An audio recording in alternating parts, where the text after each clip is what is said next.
Now, as most of you know, over the last 10 years, I've been thinking out loud about the problem of religion. And I've really only argued three things. I've argued that our religions are almost certainly false, given all that we've learned about the world in the last 2,000 years. I've argued that they are, on balance, harmful, in that they needlessly divide humanity from itself and inevitably cause conflict. And I've argued that the good things that people think they need and can get out of religion can be had in other ways, and can be had in ways that are not hostile to understanding the world scientifically or to the project of building a viable, global, and pluralistic civil society. Now, in this talk, I'm going to take that third path a little further and argue to you that we need a secular approach to spirituality. And the details of this argument, this may sound slightly esoteric, and some of the details are, especially as they relate to things like meditation. But the context for this discussion is as blood-soaked and as tear-stained as any we can find anywhere, and I would urge you not to forget that. It seems to me that one of the most important challenges we face now is to find our way to a future where religious tribalism and religious conflict are unthinkable. And to do that, we need to find a way of talking about people's deepest experiences in non-sectarian terms. And so for that, we need a secular approach to spirituality. Now, it just so happens that 20% of Americans, depending on how the question is asked, declare themselves ready for such an approach and already describe themselves as spiritual but not religious. Now, there are problems here. Much of what spiritual people believe is every bit as incredible as what religious people believe. Anyone who was waiting around on December 21st, 2012 for the world to end out of deference to the Mayan calendar got a taste of this when nothing happened right on schedule. And if one wanted to find a position that could annoy believers and atheists equally, it's hard to improve on this. It's, to say that you're spiritual but not religious in both camps just sounds like a confession of intellectual weakness and a loss of nerve. Among the faithful, it sounds like you want all the consolations of faith without any of the discipline. You love Jesus and you sure hope he loves you, but you don't want to think about the day of judgment. When I debated Rick Warren, he summarized this attitude when he said, "You know what your problem is? You don't want to have a boss." And this was very much the attitude in which he said that. Now, obviously, as a defense of Christianity, this made no sense. But whether or not I want to have a boss says nothing about the plausibility of that a first-century carpenter who had the bad luck to get crucified managed to survive his death and is now just hovering over everybody's business like an omniscient peeping Tom. But you can hear how this would apply to the spiritual but not religious crowd. Spiritual people are just in it to feel good. They want their yoga and their strange diets and their alternative medicine and their crystals, and they don't want any traditional constraints on their search for happiness. Now, among atheists, when you say you're spiritual but not religious, you just sound like someone who's afraid to die and didn't pay enough attention in science class. It sounds like you don't have the intellectual courage to renounce the false consolations of religion. But I want to argue to you that separating spirituality from religion is an important thing to do. And if we want to understand the human mind scientifically and live the best lives we can personally, it's a necessary thing to do. And making the distinction between spirituality and religion is to assert two important truths simultaneously. It's to acknowledge that our world has been shattered quite unnecessarily by competing religious dogmas. And these dogmas are not only independently ridiculous, they are collectively incompatible, which actually gives us two reasons to reject them as false. It's just, however implausible these dogmas are on their own, there's just no way for Islam and Christianity to both be right. And once you add Hindus and Mormons and Scientologists to the mix, we know that every denomination is wrong in its assertions about the nature of reality, and yet people are holding to these false certainties generation after generation. Now, this dogmatism is bad for us. It's bad for us intellectually, for obvious reasons, but it's also bad ethically because it enforces in-group loyalty and solidarity and out-group hostility, even when members of your own group are behaving like psychopaths. Believing things for bad reasons divides people, inevitably, because bad reasons don't survive export very well. You say, this is our land. Why? Because it says so in a holy book that was written 1,000 years ago in a language half of us can't read. That is a bad conversation starter. The second reason for separating spirituality from religion is to acknowledge that there's more to understanding human experience than science and secular culture generally admit. This is a cast of Bernini's famous sculpture of the Ecstasy of St. Teresa. And here's what it might look like on the inside. Or maybe not. There's certainly states of consciousness that answer to this description, especially if you add psychedelics to the arsenal. But the problem is that if you someday feel better than you ever have in your life, this is St. Francis realizing that he's incredibly stoked to be alive. The problem is that if this happens to you, if you feel completely stripped of personal neurosis and you just love humanity unconditionally, there is no context in which this experience can be appropriately valued apart from an Iron Age religion or a New Age cult. This is Rajneesh working his magic. Now you might just think this is the effect you can have on people when you have 99 Rolls Royces parked in the garage. But ecstasy and devotion and self-transcending awe happen to people in a variety of contexts and sometimes in embarrassing contexts. Now this is a problem for the forces of reason because the most transformative experiences people have, the experiences they tend to value more than any in their lives, are currently anchored to the worst parts of culture and to ways of thinking that merely amplify superstition and self-deception and conflict. Talking about spirituality outside the context of religion is a way of changing that. Now, I'm not the only atheist who's found this term spiritual or spirituality indispensable. Christopher Hitchens and Carl Sagan both used the word, and if this is not going to inoculate us against our allergy to this term, I don't know what would. But they used it to describe a range of aesthetic and intellectual insights that they thought were too beautiful or too profound for ordinary language. Something like this, for instance. This is one of the most sensitive images ever taken of space. This is the Hubble Deep Field. This is a tiny area of visible sky. This, for those of you in the back row, would be as though I held up a nickel or a quarter here on stage. This is what a deep gaze into so tiny a patch of sky looks like. It's such a tiny patch of sky that there's only a couple of stars in our own galaxy that appear in this image. Everything else you see here, every other object, and there are over 8,000 of them, is another galaxy like our own, filled with billions of Earth-like planets. Now, whether you think of these galaxies as teeming with other life forms and perhaps advanced civilizations, or you think that we're the only ones here, the feeling of strangeness is overwhelming.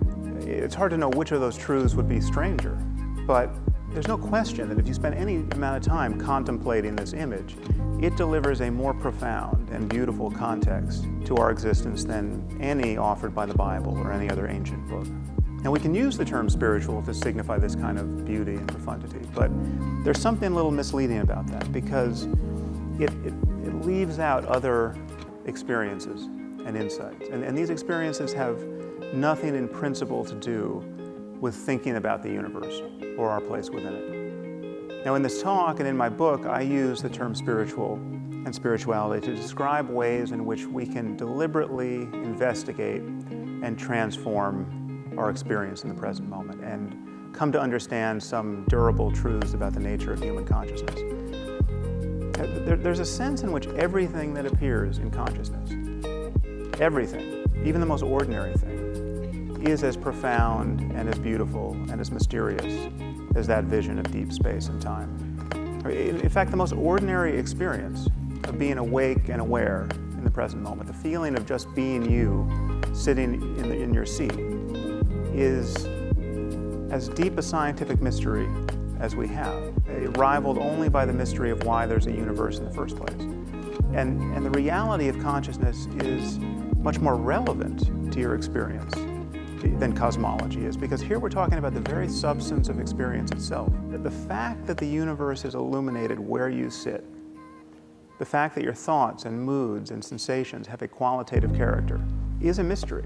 And I argue in my book at some length that it will probably remain one. But the truth is, even if we do come to fully understand consciousness in terms of information processing in the brain or any other complex system, that would not make it any less significant or profound. Now, there's a lot of confusion on this point, because most people seem to think that science has delivered us a vision of an impersonal world. Well, this is true in one sense. Science has revealed a world that does not care about us, or if it does, it has a strange way of showing it. The universe cares about us exactly this much. It loves us as much as it loved the dinosaurs. The universe is older than we are and bigger than we are, and it will outlast us. And it seems quite happy to casually destroy us in the meantime. However, spirituality has nothing in principle to do with thinking that the universe cares about you. Now, people who attempt to build a bridge between science and spirituality tend to make one of two mistakes. They either start with an impoverished view of spiritual experience, thinking that it's just a grandiose way of talking about ordinary states of mind, parental love or artistic inspiration or awe at the beauty of the night sky. Now, unlike Hitch and Sagan, this leads many people to just reject the term outright. And many people have written me wondering why I just don't use words like awe and love and happiness and well-being. And perhaps some of you in this room have objected to my use of the word spirituality. But the problem is that what most people understand by these terms has very little to do with the kinds of insights and experiences I want to talk about. Now, there's more to realize about the nature of your own consciousness in this moment than whatever it is you happen to feel when looking at the Hubble Deep Field, or while listening to Mozart, or while having sex, or while doing all three of those things at the same time, which would probably be illegal. But then there are people who have the opposite problem. There are people like Deepak Chopra who will tell you that the Buddha and other contemplatives anticipated all of the insights of quantum mechanics and modern cosmology, and that by simply transcending your sense of self in the darkness of your closed eyes, you can realize your identity with the one mind that gave birth to the cosmos. This is a specious claim. There's nothing about meditation that is akin to doing cosmology, and you don't get insights about what preceded the Big Bang from doing any of these practices. But this is where we encounter true intellectual atrocities, like the book The Secret and the film What the Bleep Do We Know? Now, I hope none of you bought this book. I suspect many of you saw this film. I saw it. It practically gave me a seizure. Just as a sanity check, when a chiropractor is telling you about the implications of quantum mechanics, you know you have opened the wrong door in the mansion of understanding. So in the end, we seem to be offered a choice between pseudo-spirituality and pseudoscience. And one problem is that very few Western philosophers and scientists have developed strong skills of introspection in terms of a disciplined training like meditation. I know absolutely brilliant people who seem to have no ability to make the most basic discriminations about their moment-to-moment experience. I won't name any names. Conversely, I've met Tibetan lamas who spent years in caves doing nothing but meditate on the nature of consciousness, who obviously knew nothing about science and may well have thought the earth was flat. But there is a connection between scientific fact and spiritual wisdom, and it's more direct than most people suppose. The insights a person can have, as I said, tell you nothing about the universe and cosmology. But they do confirm some well-established truths about the nature of the human mind. And certain of these truths are worth knowing in that they enable us to live better lives. They enable us to suffer less and undermine our reasons for creating unnecessary suffering for others. Now, I know what it's like to have no idea that this was the case. When I was 16, I did a wilderness course in the mountains of Colorado, outward bound. It was this 23-day slog through the mountains of Colorado. And it culminated in a ritual called the Solo, where we were all put on the outskirts of this beautiful mountain lake, very much like this one, and told to just contemplate the universe for 3 days and 3 nights. And there was no food, so we fasted, and there was nothing to do but write in our journals. Now, I found this to be a crushing experience of loneliness and boredom.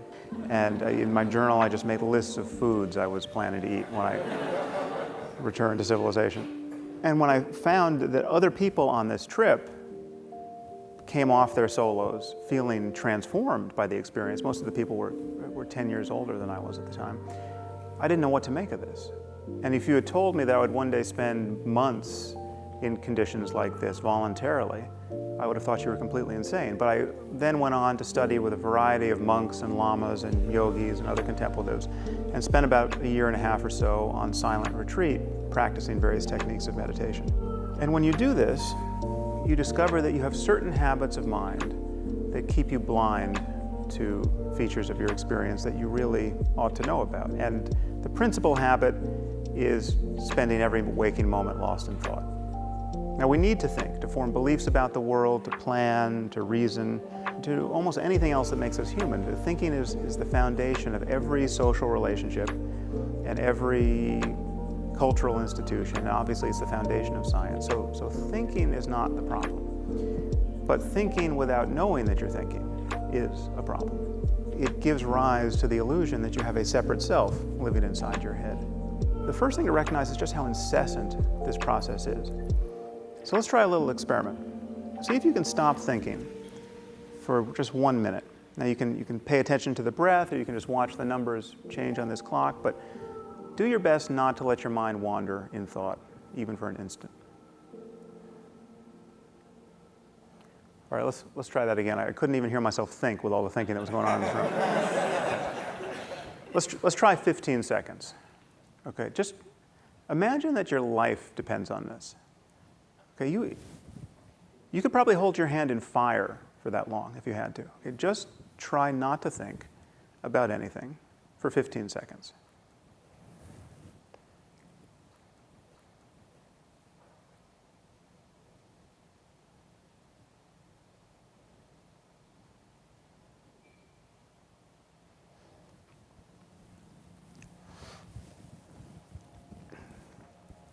Okay, well, some of you might be so distracted by thought as to imagine that you actually succeeded.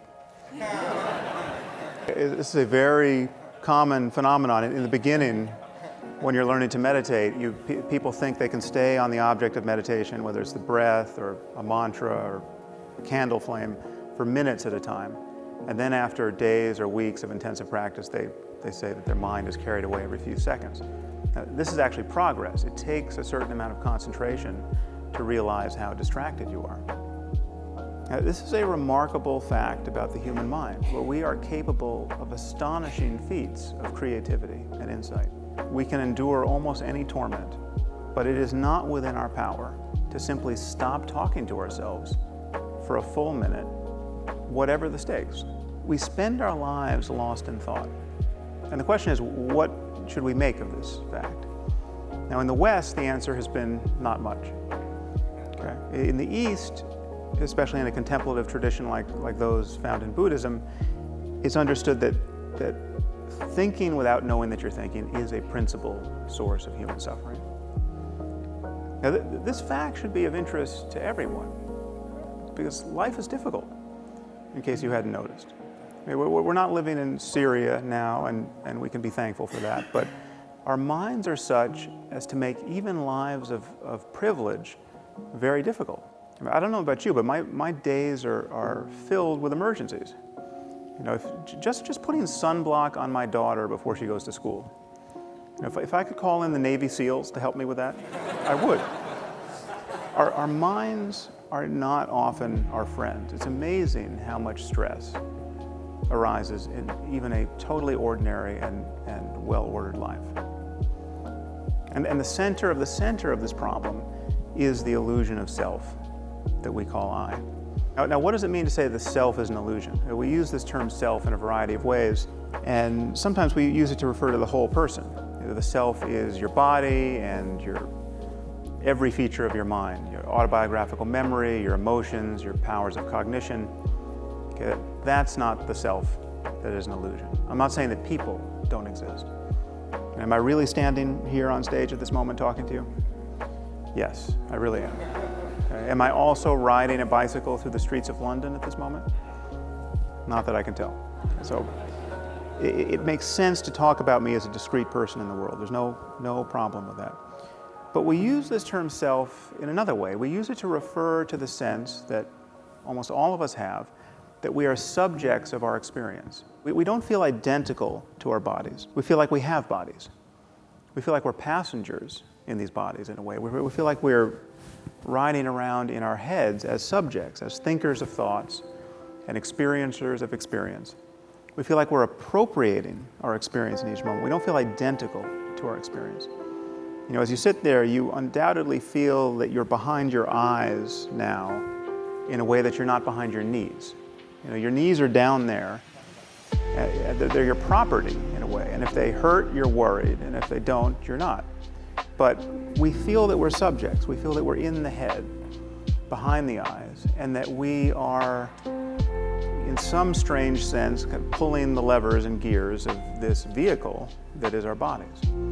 Now, of course, we know our subjectivity can't be structured this way because there can't be a little subject inside our heads, or a Cartesian theater, as Dan Dennett calls it, because that would invite an infinite regress. You'd have to explain the subjectivity of the subject. The subject would need a subject, would need a subject. The buck of consciousness has to stop somewhere.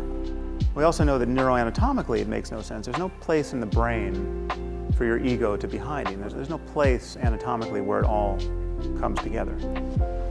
But the fact is that most of us feel that we are in our heads as subjects. And when you ask people of any age and across cultures to judge when an object is closest to a person, they will judge it to be closest when it's near that person's head as opposed to their chest or their feet or any other point on the body. And they'll judge it to be closest of all when it's near the eyes as opposed to the mouth or the back of the head.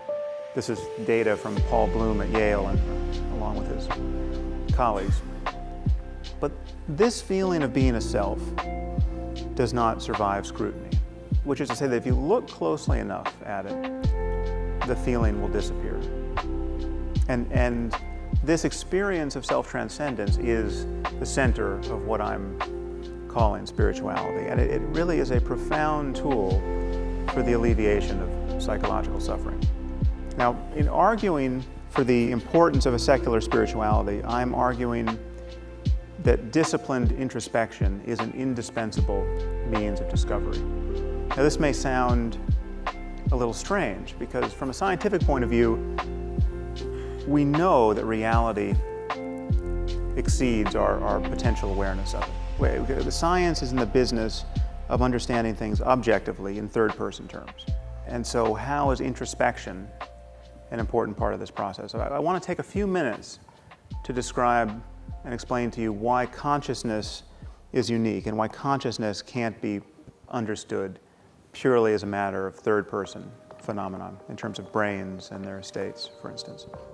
Now again, there are reasons why we don't rely on introspection for everything, because every fact you can be aware of is preceded by facts that you can't be aware of. So you have 40 trillion cells in your body at this moment, and 10 times that number that are bacterial. All of these entities are doing their work, for good or for ill, without your knowledge or control, and without your potential knowledge or control.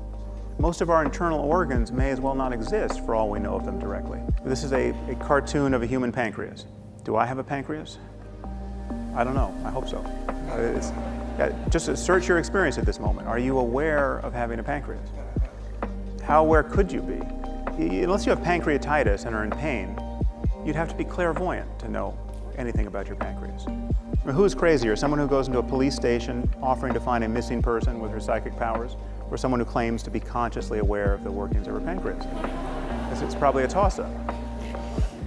So what can we be aware of? What are the boundaries of subjectivity in this moment? Well, you can feel yourself sitting there in your seat.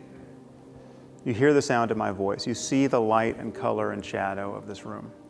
Your conscious experience in this moment has a certain qualitative character, but we know that it reaches into a wilderness of other facts that you can never know directly. I mean, for instance, this is what the motor nerve pathway looks like in the human brain. You've got regions in your frontal cortex that connect to fiber tracts that descend through your brainstem and spinal cord. and then terminate at the neuromuscular junction where you have motor neurons that affect muscle fibers. But if you search your experience, you're not aware of any of this. Now consciously move one of your hands. How do you do this? Okay, now just really pay attention, because this is as intentional as it ever gets. This is, you are in complete control of this. You, whatever you are doing this.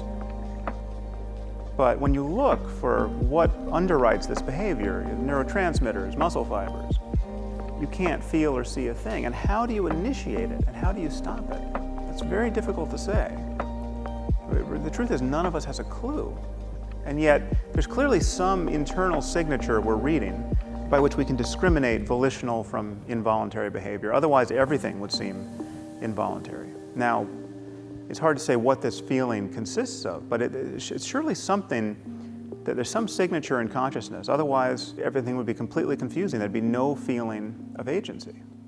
Now, despite the obvious importance of all of these unconscious mechanisms, consciousness is what we care about. Most of what's happening in the world, and even in our own bodies, is happening in the dark. But it's what's happening in the light of consciousness that matters to us.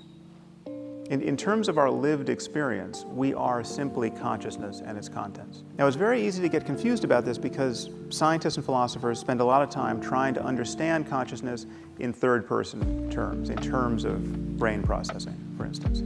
But the reality of consciousness is first-person. Now, when talking about this, I like to use the philosopher Thomas Nagel's formulation that a creature is conscious if there's something that it's like to be that creature. Now, this gets at this split between first and third person. It's whether or not we can judge a creature to be conscious from the outside is never quite the point. The reality of whether or not it is conscious exists on its own side. Is a cricket conscious? If you could trade places with a cricket, would the lights go out? Would it be the same thing as trading places with a ham sandwich? Okay. I don't know, but the truth about whether or not a cricket is conscious exists on the side of the cricket. Okay, only a cricket knows for sure whether there's something that it's like to be a cricket. And even if we fully understood how consciousness emerges in the world, and we could answer this question, that still would not change the irreducibly subjective first-person character of consciousness. Again, many people are confused about this. In cognitive science and the sciences of mind generally, you have something called the Turing test based on the work of the mathematician Alan Turing. And it's thought that if one day we build computers, which we can't distinguish from human minds, well then our computers must be conscious. Now this has always been based on a misreading of Turing because Turing talked about this as a test of intelligence, not consciousness. But this is important to see how this idea of judging consciousness from the outside misses the point. Because I have no doubt that we will one day build computers that will be indistinguishable from human minds. In fact, they'll be obviously superior to human minds. And yet, unless we understand how consciousness emerges in the world, we won't know whether or not they're conscious. And yet they may claim they're conscious, and they will certainly push all of our buttons intuitively. We will feel that they're conscious. We may just forget whether it's an interesting question to wonder whether or not they're conscious.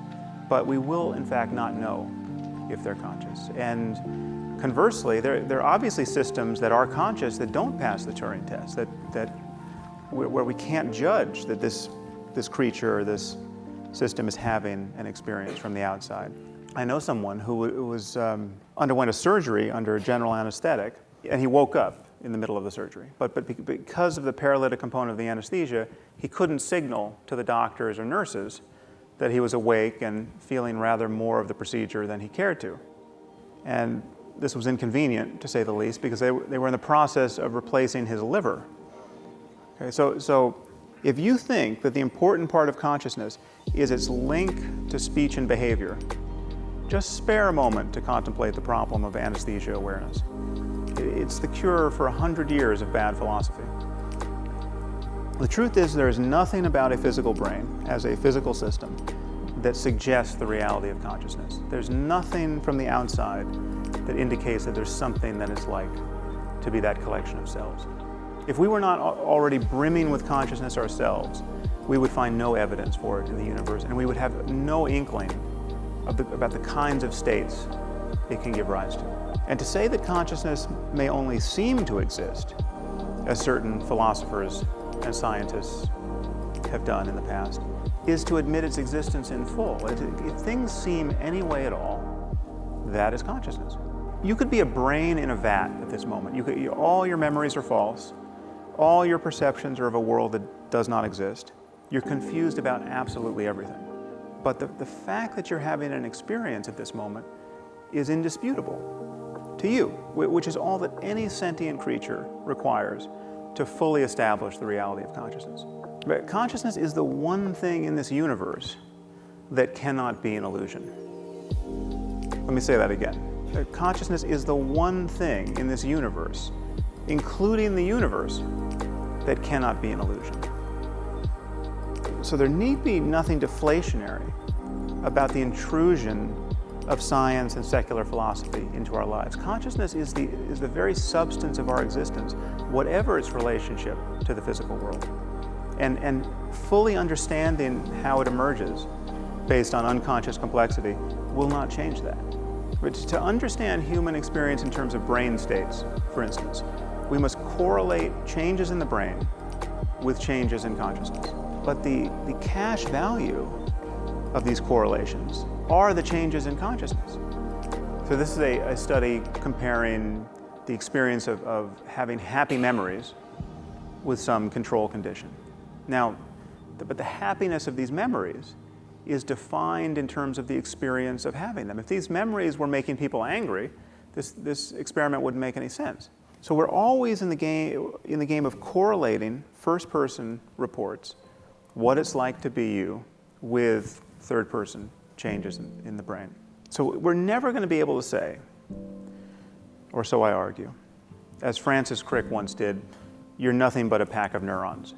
Okay, this is philosophically confused. It's as though you thought if you only flipped a coin long enough, you would realize it has only one side. Okay, it's true that you could be committed to talking about only one side. You can say that tails being up is just a matter of heads being down. But you can't actually reduce one side of reality to the other in that way. Now, many philosophers have made this point before me, Thomas Nagel, who I just mentioned, and David Chalmers and John Searle. And while I don't agree with everything they've said about consciousness, I agree with them about this. But here we run into another problem. Many people seem to think that you can't make objective claims about subjective experience. But this is untrue. I'm going to make an objective claim about the subjective experience of every person in this room at this moment. Very few of you, probably none of you, were thinking about this person a few minutes ago. Okay, and now you all are in some fashion. A moment ago, none of you were factoring this number in your head. And still none of you are. Don't try, it's prime. You'll just damage your brain. Now, how do I know these things about you? These are educated guesses, but these are objective claims about first-person experience. They're objective in the sense that they're based on reason and logic and evidence, and they're not merely personal, they're not woefully biased. These first-person claims are every bit as objective as a third-person claim like everyone in this room has a pancreas. So there are truths to be known about human experience, and I'm arguing to you that certain of these truths are worth knowing and that they can help us lead better lives. For instance, not to know that there's an alternative to being lost in thought is to be a kind of prisoner of sorts. Now, some of you may be lucky. You just may think happy and interesting thoughts all day long. Okay, but I'm imagining that most of you are more like me, where it's like you've been kidnapped by the most boring person on earth and just forced to have the same conversation over and over again. Being identified with thought is analogous to being asleep and dreaming. It's a mode of not knowing what's going on in the present moment. You could even call it a form of psychosis. I mean, consider what happens in dreams. You're lying there, you fall asleep, although you probably don't look this good doing it. Does this look like a stock photo to anyone? It's amazing. When you look for photographs of people sleeping, you have a choice between models who are pretending to sleep on pristine sheets and just the open-mouth chaos of someone who just looks like they fell asleep on the sofa in a meth lab. Okay, so you lie down to sleep, right? And then you suddenly find yourself wandering in an airport all alone. And then you're in the company of a gorilla, right? And the mind doesn't even blink, right? It seems to have no expectation of continuity. Most surprising thing about dreams is surely our lack of surprise when they arise. This is probably due to the diminished activity of the frontal lobes during REM sleep. But an analogous thing happens to us in the waking state with our thoughts. We will tell ourselves the same thing 15 times in a row. Now, just imagine if other people could hear your thoughts broadcast on a speaker all day long. You would seem completely insane. And who are we talking to in the first place? Most of us feel that we're the thinker of our thoughts. We feel that there's a thinker independent of the thoughts themselves. And I hope to convince you in this hour that that's an illusion. But the thinker is playing both sides of the conversation. So, I walk out here and I think, oh good, they put water on the table. I can see that there's water on the table. Okay, who am I telling? Okay, is there someone inside me who can't see the water? The I and the me are keeping each other company. It really doesn't matter if your mind is wandering over current problems in mathematical logic or cancer research. If you are thinking without knowing that you're thinking, you are confused about who and what you are. And when we're lost in thought, there are things we don't notice about our minds. So, that anger you felt yesterday or a year ago isn't here anymore. And if it arises again in the next moment, based upon you thinking about its reasons, it will subside again the moment you're no longer thinking about it.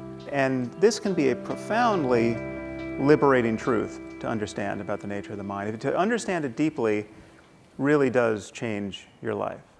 If you think you can be angry for a whole day, or even an hour, without continually manufacturing this emotion by thinking without knowing that you're thinking, you are mistaken. Now again, this is an objective claim about the mechanics of your own unhappiness, and I invite you to test it. The difference between moments and hours and days and weeks when you're talking about an emotion like anger are impossible to exaggerate in terms of the effects in your life and the lives of others. Now, this is not to say that external circumstances don't matter, but it's our minds, rather than the circumstances themselves, that will define the character of our experience. There are people who are truly content in circumstances of great deprivation and danger. And then there are people who are miserable despite having all the luck in the world. Now, by tendency, I tend to fall in the latter camp. I mean, you could give me a palace with a storeroom filled with diamonds, and I'm still going to complain that the internet connection is too slow. But our minds are the substance of our experience in each moment. They define how we react to external circumstances. And given this fact, it makes sense to train them. Because our minds are the basis of every relationship we have. They're the basis of every contribution we can make to the lives of others. And there are practices that allow us to break this spell of thought and to simply become aware of experience in the present moment. Now, for beginners, I usually recommend a practice called Vipassana, which comes from the Pali word insight. And this comes from the oldest tradition of Buddhism, the Theravada.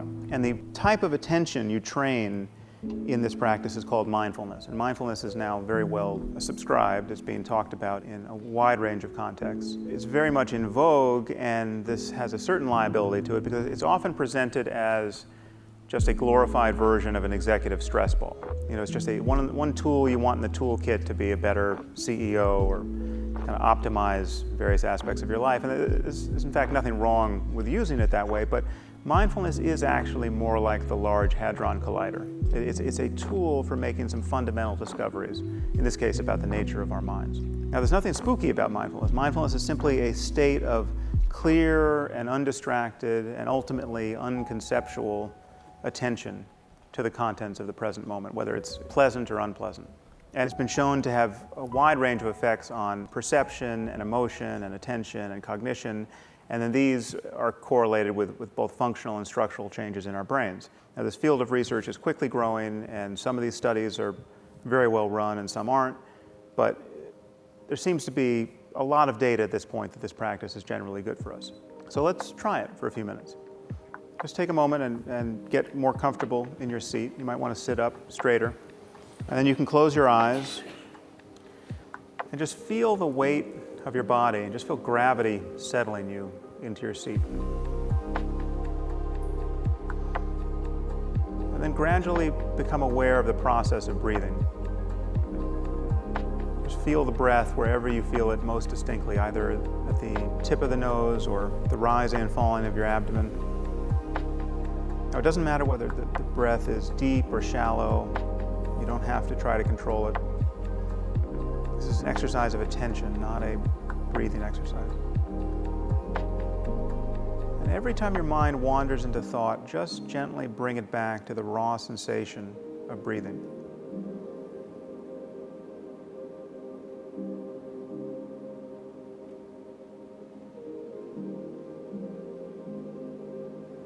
And as you do this, you'll notice that you have other sensations. You have other feelings in your body of pressure or warmth or stiffness.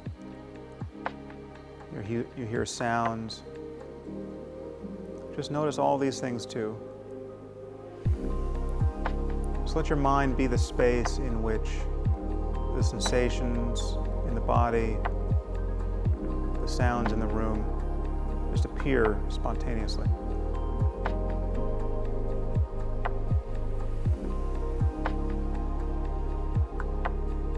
And the moment you notice a thought coloring your attention, just see if you can notice the thought itself, whether it's a bit of language or an image.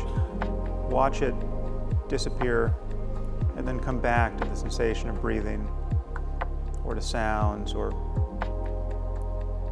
other feelings in the body. See if you can notice the next inhalation the moment it arises, and just cover it with your attention for its full duration.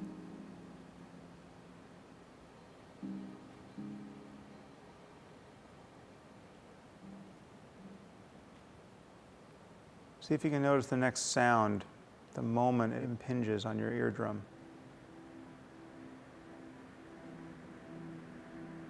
See if you can notice the next thought the moment it arises.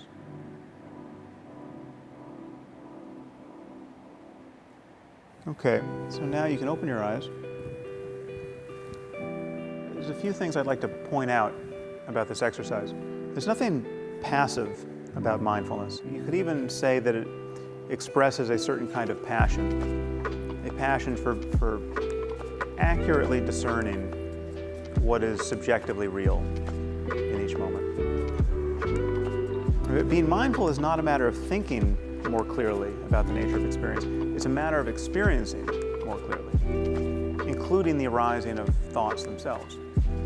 Now, one of the great strengths of this practice from a secular point of view, and this is why it's been widely adopted in science and in clinical practice, is that there's nothing you need to add to your experience in order to do it. And in principle, it's open to the full range of your experience. There's nothing that is falling outside of the meditation. You could be mindful walking down Madison Avenue at rush hour. And you don't have to believe anything on insufficient evidence in order to do this. You merely need to accept the proposition that if you want to discover what your consciousness is actually like, it makes sense to pay attention to it. Okay, and this is just a tool for paying attention in a very systematic way. And one of the effects of mindfulness is to diminish activity in regions of the medial part of the brain, now called the default mode network. And the default mode network is called that because it's what the brain seems to do by default in neuroimaging experiments. When a subject is just left with their mind wandering, you see activity heightened in these midline regions. Now, these regions become especially active when you're thinking about yourself. So they're active when your mind is just wandering. They're especially active when you're thinking about yourself as opposed to other people. So this is often described as a self-representation area of the brain. And mindfulness diminishes activity here, and mindfulness also diminishes activity in a kind of a linear fashion with respect to how practiced a person is at it. So experts show a greater effect than novices. And psilocybin also diminishes activity here. That's the active component in magic mushrooms. And the truth is, paying attention to anything diminishes activity here. And this lends some neuroanatomical credence to the idea that you can just lose yourself in your work. This is an experience that many of us have of focusing on something to the exclusion of everything else, and we lose our sense of self at that moment. Now, I think it's too early to make strong claims based on these data, but it suggests that there's a common pathway between our sense of self and the mere wandering of mind, and as well as a physical mechanism by which meditation could reduce both. And as I've said, I think this cutting through the illusion of the self is the most important consequence of getting good at a practice like mindfulness, more than stress reduction or any other conventional benefit. And it's this experience of self-transcendence that makes sense of the traditional claims of yogis and mystics and other spiritual people who've been making seemingly outrageous claims about their experience for millennia. And it's this experience that captures much of the allure of religion, because if you want to take seriously the project of being like Jesus, whoever he was in fact, or the Buddha, or your favorite contemplative, or you want to give another context in which to value the ecstasy that a jihadist feels when putting his life on the line for Allah, you need to be talking about more than stress reduction. There's more to it than that. There's a landscape of deeper experience that we want to talk about. And people get glimpses of self-transcendence in a wide variety of contexts, and often in quite pathological ones, which is to say that they have experiences that are framed by divisive and ridiculous ideas, and then they become mightily attached to these ideas. And these ideas can lead to tremendous harms, and merely personal harms, like the consequences of living in a cult, or doing yoga postures that make no anatomical sense. But it can lead potentially to the downfall of whole societies. I mean, when you think about mass religious movements, or just any mass movement, I mean, just look at those pictures of the Nuremberg rallies. There's just the sheer power of a crowd. We're often talking about a more expansive sense of self, or in fact, a loss of sense of self. The ground truth here is that the self is a painful illusion. And this pain motivates people in a variety of ways.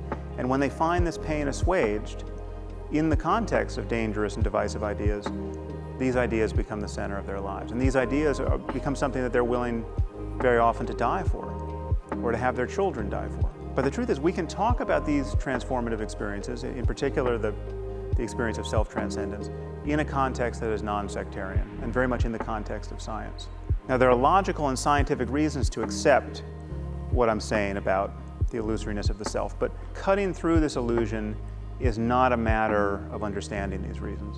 Now, here it's worth pausing to consider the difference between a conceptual and an experiential understanding. There was a parable that the Buddha used on this topic. He told a story of a man who was struck in the chest with a poison arrow, and a surgeon rushes to his side to begin the work of saving his life.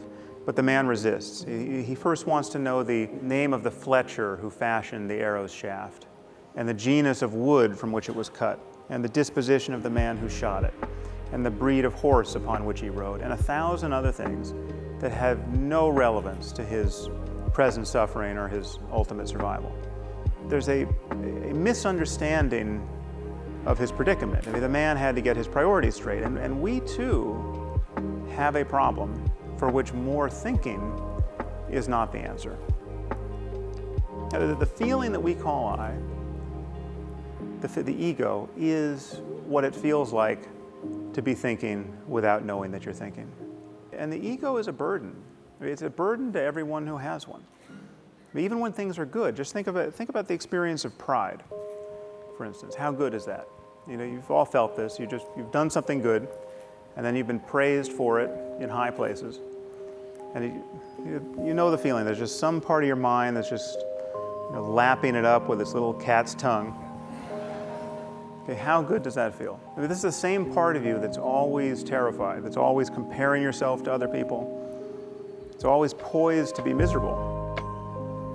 Okay, the rewards are not good enough. And we're just talking about patterns of thought, or just one thought following the next. Here's a pattern of thought for you that may sound familiar. What is Sam talking about? I know I'm thinking right now. I'm doing this. I can think about anything I want to think about. How am I not the thinker of these thoughts? I'll picture the Eiffel Tower. Yep, there it is, done. Okay.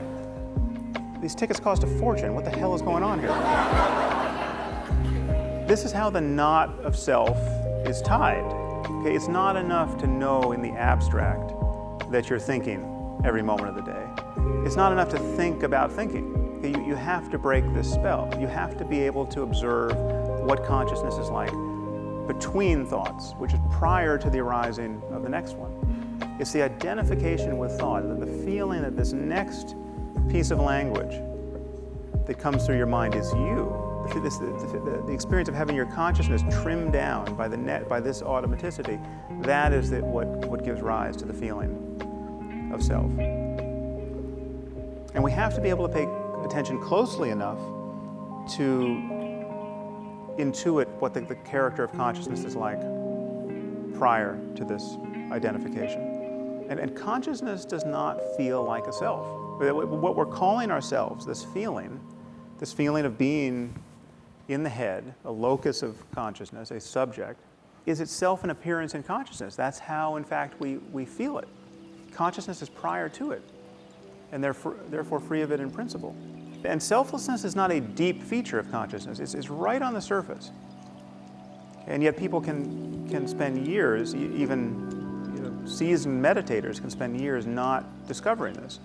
How is it that something can be right on the surface and yet be difficult to see? Well, consider by analogy the optic blind spot. You've all probably seen an image like this in school at one point. If you cover your left eye and focus on the star, the circle will disappear.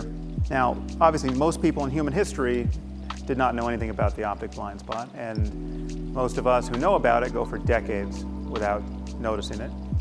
And yet it's there. It's almost too close to us to notice. It's not a matter of being deep within or far away, or even particularly subtle. It's in a place we don't normally look.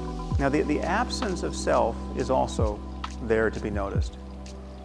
And again, it's not far away, it's not deep within, and there's an intuition that, especially when you start to do a practice like the practice I just gave you of mindfulness, there's an intuition that you start in this place in your head, and now you're trying to pay attention to the breath, you're trying to pay attention to sensations, and then the journey is somehow deep within. You have to go in search of the truth of selflessness. That is a misunderstanding. Now, how can we know that the conventional sense of self is an illusion if you have this experience of noticing its absence? Well, it's like with any illusion, what does not survive scrutiny cannot be real. Now, perhaps you can see a similar effect here. Now, it's very easy to feel that this is a white square in the center of this figure. But when you look more closely, you see that the white square has been merely implied. Well, the only thing in this figure are 4 partial circles. This is a trick of the visual system. Our edge detectors have been fooled. And so when you scrutinize this image, the square falls away. Now, what will we say to a skeptic who said, well, the white square is just as real as the 4 partial circles? Well, all we could do is urge him or her to look more closely. The same is true about the feeling we call I, the feeling that there's a thinker in addition to thoughts themselves. This does not survive scrutiny. If you really look for it, it will disappear. Now, there are several methods of pointing this out, and in addition to the one I just recommended to you, I would recommend a trick that Douglas Harding came up with. Douglas Harding was an architect who grew up in England in a cult of fundamentalist Christians, and he expressed his doubts at some point with sufficient fervor as to get excommunicated. And then he went to India, and his journey of self-discovery culminated in an insight that he described as having no head. And he then went on to write a book on that topic, and for decades spoke about it, much to the consternation of many people who had no idea what he was talking about. And some of these were very smart people, like Douglas Hofstadter, the cognitive scientist. Now, I never met Harding, but I think he was clearly trying to introduce people to the same experience I'm talking about, and he did find an original way to do it. Now, he was led to this insight by seeing a self-portrait that was drawn by the Austrian physicist and philosopher Ernst Mach, who drew himself rather rigorously from his own point of view and noticed that all he saw was his body stretched out in space. And as he wrote, it was framed by the ridge of his brow and his nose and his mustache. Now, Harding was in the Himalayas when the relevance of this image fully took possession of his mind, and he was standing at a place called Nagarkot outside of Kathmandu, which offers a beautiful view of the mountains pictured here. And he suddenly realized that that he didn't perceive his head, that where his head was supposed to be, there was just mountains and sky. And if you look out into the space of this room at this moment, you too can have this intuition. Unless you're in the front row, you're in a room filled with heads, but yours is not among them. If you look for your head at this moment, you might notice that in its place, you just have the world. This may sound like a completely crazy instruction, but bear with me. It's not a matter of going deep within. It's a matter of just turning attention upon itself, just looking in the direction of where you know your head to be, and seeing if anything about your perception of visual space changes. So just pay attention to that first moment. It's not a matter of plunging inward or producing some remarkable experience, just the first instant of looking for yourself. See if there's any change in that sense that you're behind your eyes looking out at a world of objects. Seeing a few perplexed faces. It can take some training to be able to do this, but this is a very useful trick. This is just a trick to get your attention pointed in the right direction, but it is possible to look for this thing you're calling I and to fail to find it in a way that's conclusive. Some people find it easier to trigger this intuition along Harding's lines by just imagining not having a head. Not so much a matter of turning attention, but just forget about your head for a moment and put the world there. Now again, if you have this, if this has any effect on you, it will be very brief, and then thoughts will intervene, and then it's not something to struggle with. It's a thing to keep considering, to keep looking for. Now, in my view, the realistic goal of practices like mindfulness or any other kind of practice is not some permanent state of selflessness that admits of no further efforts, but the ability to drop your sense of self in the present moment, more or less no matter what's happening. Now, if you can do that, it seems to me that you have solved many of life's problems, because doing that is coincident with no longer being hostage to the contents of the next thought that is arising in consciousness, the angry thought, the self-hating thought, the judgmental thought. This breaks the spell. It's possible to have the center just drop out of experience. And then, in some sense, as a matter of conscious experience, only the world remains. There's experience, and there are the stories we tell about it. And so, some stories give people meaning in their lives. Some religious stories give them meaning, but many meanings are divisive and productive of unnecessary harms. And many are patently false. What does a spiritual experience mean? What does the experience of self-transcendence mean? What does unconditional love mean? What does bliss mean? Now, if you're a Christian sitting in church, undoubtedly it's going to mean that the doctrines of the church are somehow true, that Jesus survived his death and he's now taking an interest in the fate of your soul. If you're a Hindu praying to Shiva, you're going to have an entirely different story to tell. So there has to be a deeper principle at work, and we have to understand these experiences in non-sectarian terms. Altered states of consciousness are empirical facts, but to understand this and to live lives that are compatible with rationality, to live spiritual lives compatible with rationality, without deluding ourselves, we have to strip away the Iron Age philosophy. Now, of all the harms caused by religion, I think this is probably the most subtle at this point. Even when religion seems to be benign, even when it seems to be beneficial, when it's just inspiring people to go to beautiful buildings and contemplate the mystery of existence and their ethical commitments to one another, it still imparts this message that there's no intellectually defensible way to do this. It still tacitly claims that you need some measure of myth and unreason in order to get these value-laden projects off the ground. But it's not true. It's not true. We can have rich, ethical, spiritual lives without believing anything on insufficient evidence. Right? Consciousness is the basis of both the examined and the unexamined life. It's everything that we can see directly, and it's that which does the seeing. So yes, the cosmos is vast, and it is by all signs indifferent to our aims, but each moment of consciousness is profound. Each of us is identical. As a matter of experience, each of us is identical to the very thing that brings value to the universe. Consciousness is the only space in which anything can matter. To experience this deeply, to be this, if only for moments at a time, cashes out all of the claims that people are making in otherwise irrational contexts, all of the experiential claims. It's really a reverence for the ordinary that can lead to extraordinary experiences, and we don't have to believe anything on insufficient evidence to do it. We just have to pay attention. Thank you very much.